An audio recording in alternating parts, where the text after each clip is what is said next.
कभी अगर बनना हो तो बाज बनना, लेकिन कभी तोता मत बनना। तोता बोलता तो बहुत है, लेकिन ज्यादा ऊंचाई तक उड़ नहीं सकता। बाज बोलता बहुत कम है, लेकिन सबसे ऊंचाई पर उड़ता है, और बाकी पंछियों का राजा होता है एक बाज। आज मैं आपको 5 ऐसे पॉइंट्स बताऊंगा जो कि हर इंसान को बाज से सीखना चाहिए, और लाइफ की बहुत बड़ी लर्निंग है इन 5 पॉइंट्स में। पहला लेसन, ईगल फ्लाई अलोन। बाज अकेले उड़ता है और बाकी पंछियों के मुकाबले सबसे ऊंचाई पर उड़ता है। बाज अकेले उड़ेगा, लेकिन कभी भी चिड़िया और छोटे पंछियों के साथ नहीं उड़ेगा। बाज हमेशा या तो बाज के साथ उड़ता है या फिर अकेला उड़ता है। और इस समय यह सीख मिलती है कि छोटी सोच वाले लोगों से हमेशा दूर रहें और अकेले रहो, क्योंकि यही वो समय है जब खुद को जानने का असली मौका मिलता है। दूसरा लेसन, बाज का विजन बहुत ज्यादा क्लियर होता है और बहुत ज्यादा स्ट्रॉन्ग होता है। बाज अपने शिकार को 5 किलोमीटर दूर से ही देख लेता है, और जब एक बार उसे अपना लक्ष्य दिख जाता है तो उसके बाद चाहे रास्ते में कितनी भी मुश्किलें क्यों ना आए, वो अपने लक्ष्य को हासिल करके ही दम लेता है। इससे भी एक बहुत बड़ी सीख मिलती है कि अपना विजन क्लियर रखो, और उसे हासिल करने में फिर चाहे कितनी भी मुश्किलें क्यों ना आए, पीछे मत हटो उस बाज की तरह। तीसरा लेसन, बाज कभी भी मरे हुए जानवरों को नहीं खाता, वो हमेशा जिंदा शिकार करता है। और इससे हमें यह सीख मिलती है कि जो हमारा पास्ट है वो मर चुका है, तो अपने उन मरे हुए सड़े हुए थॉट्स पर ध्यान मत दो और अपनी आने वाली ताजी फ्रेश जिंदगी पर ध्यान लगाओ।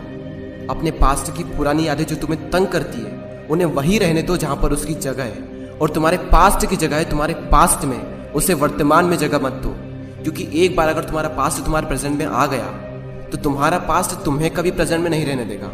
पास्ट में तुम्हारे साथ कितना भी बुरा क्यों ना हुआ हो, वो सब यादें, वो सब थॉट्स मर चुके हैं, और उस बाज की तरह बनो जो कभी भी मरी हुई चीजों को नहीं खाता।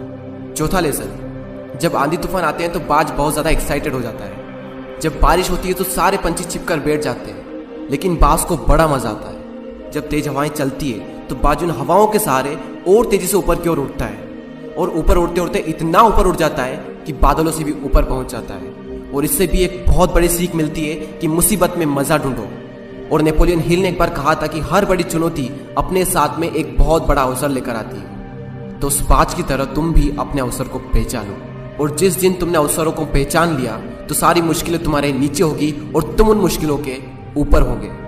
फिफ्थ लेसन, बाज अपने घोंसलों में से सॉफ्ट घास को हमेशा निकाल देता है, ताकि बाज का जो बच्चा होता है वो उसमें कंफर्टेबल ना हो सके।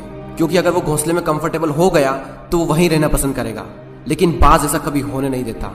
बाज एक पंछी है, और उसे भी ये बात पता है कि there is no growth in comfort zone. लेकिन हम तो इंसान है ना, और इंसान होने के बावजूद भी कई सारे लोग इस बात को समझते ही नहीं। आप जितना ज्यादा कंफर्ट जोन में रहोगे, आपकी लाइफ आने वाले टाइम में उतनी ही ज्यादा अनकंफर्टेबल हो जाएगी।